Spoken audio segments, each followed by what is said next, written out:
তাইলে এই নারী, ছবি, নাটক, সিনেমা, অস্থির দৃশ্য দেখলে শরীর থেকে হারাম বীর্যপাত হয় তোমার অজান্তেই। এই নাপাক নাফরমান এই অবস্থায় যদি ঘুমাইলা, আর যদি ঘুম না ভাঙে, আর যদি চোখ না মেলে। আমি পরশুদিনও পত্রিকায় পড়ছি, নির্ভরযোগ্য ম্যাগাজিনে মধ্যে পড়ছি যে আন্তর্জাতিক জরিপ এটা, যে সারা পৃথিবীতে প্রতি বছর কয়েক মিলিয়ন, গবেষকদের কথা হলো কয়েক মিলিয়ন মানুষ প্রতি এক বছরে ঘুমের মধ্যেই মারা যায়। কয়েক মিলিয়ন বুঝেন, 1 মিলিয়ন 10 লক্ষকে বলে। 1 মিলিয়ন মানে কয় লাখ? 10 লাখকে বলে 1 মিলিয়ন। তো কয়েক মিলিয়ন, আপনি 5 মিলিয়ন ধরেন, কত লাখ? আপনি 2 মিলিয়ন ধরেন।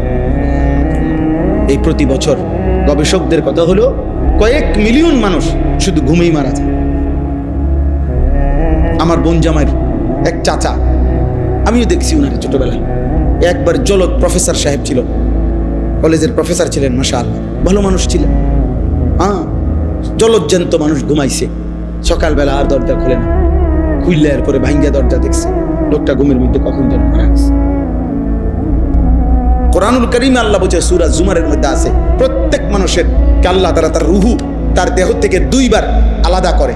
একবার চূড়ান্তভাবে মালাকুল মউত আজরাইল দিয়া, আর দ্বিতীয় খোদার কসম আল্লাহ বলছে প্রত্যেকবার বান্দা যখন ঘুমায় আল্লাহ তার রুহুটা তার দেহ থেকে আলাদা করে নেয়। আল্লাহ নিজে বলছেন, আমি চাইলেই আবার ফেরত দেই, আমি না চাইলে ফেরত দেই। আল্লাহু ইয়াতাওয়াফাল আনফুসা হিনা মাউতিহা ওয়াল্লাতী লাম তামুত ফী মানামিহা ফায়ুমসিকুল্লাতী কাদা আলাইহাল মাউত ওয়া ইউরসিলুল উখরা ইলা আজালিন মুসাম্মা। এরপরে আল্লাহ কি সুন্দর করে বলছে, তবে শুনো বান্দা, প্রতিবার যদিও আমি রুহুটা ফেরত দেই ঘুম থেকে জাগবার সময়, কিন্তু এইটাও ইলা আজালিম মুসাম্মা, একটি নির্দিষ্ট সময় পর্যন্তই ফেরত দিচ্ছি।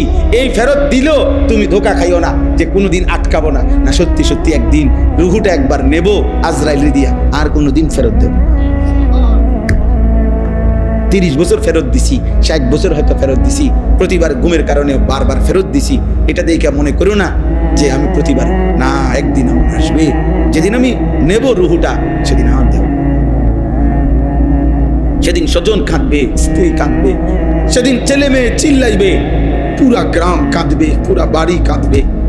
আমি কিন্তু ফেরত দেব না। ছোট্ট বাচ্চা, কোলের বাচ্চার কান্নাও আমি আল্লাহ তাআলার দয়া আর হবে না, আমি আর ফেরত দেব। এবার বাচ্চা কাঁদুক আর বউ কাঁদুক, বুড়া কাঁদুক আর জোয়ান কাঁদুক। হ্যাঁ, সেদিন আমাদের একজন মাওলানা সাহেব, কুমিল্লা মিয়ামি হোটেল আছে একটা নাম করা হোটেল, এই হোটেল থেকে এবার ঈদের পরে মাওলানা সাহেব, ওনার বিবি অনেক ভালো মাপের আলেমে দিন, উনি, ওনার বিবি, ওনার 2টা ছেলে, একটা মেয়ে, উপযুক্ত মেয়ে নিয়ে নোয়াখালীর থেকে ঢাকা যাচ্ছে। ওই হোটেলে নাস্তা খাইছে, নাস্তা করে বাইরে হয়েছে, প্রাইভেট কারে করে যাইতেছে। আপনার প্রাইভেট কারটা আপনার মাত্র রোডে উঠছে, একটা স্টার লাইন বাস আইসা একটা বাড়ি দিছে, শেষ। কিন্তু দেখার বিষয় হলো, আশ্চর্য হলো, 5 জন মানুষ ওনার ফ্যামিলির, উনি সহ, আর ড্রাইভার 6 জন। এর মধ্যে ড্রাইভার সহ ওনার ঘরের উনি, ওনার বিবি, ওনার একটা ছেলে, একটা মেয়ে, এই 5 জন মারা গেছে, একটা ছেলে বেঁচে গেছে। ছেলে তো 2 জন ছিল, 1 জন বাঁচছে। আচ্ছা বলেন, এরাও তো মারা গেছে, এটাও তো দুঃখজনক, কষ্টের বিষয়। এই যে ছেলেটা বাঁচছে, এ কি পরিমাণ কাঁদছে, এই পোলাটা কি পরিমাণ কাঁদছে। ও হাফেজ, অল্প বয়সী ছেলে, ও তার জীবনের ডানে ডানে আর কি রইল তার চোখের সামনে। তো আল্লাহ কি বলছে যে, বান্দা, আর এই তো ছোট বাচ্চা কাঁদতে আছে, যা ফিরাই দে। না, মালিক বলে, বান্দা, এই চূড়ান্ত নেওয়াটা যদি নিয়ে নেই রুহুটা, আমি আর ফেরত দেই। কারো কান্নায় আমি কি দেই না। আল্লাহ আল্লাহ আমাদেরকে বুঝ দান।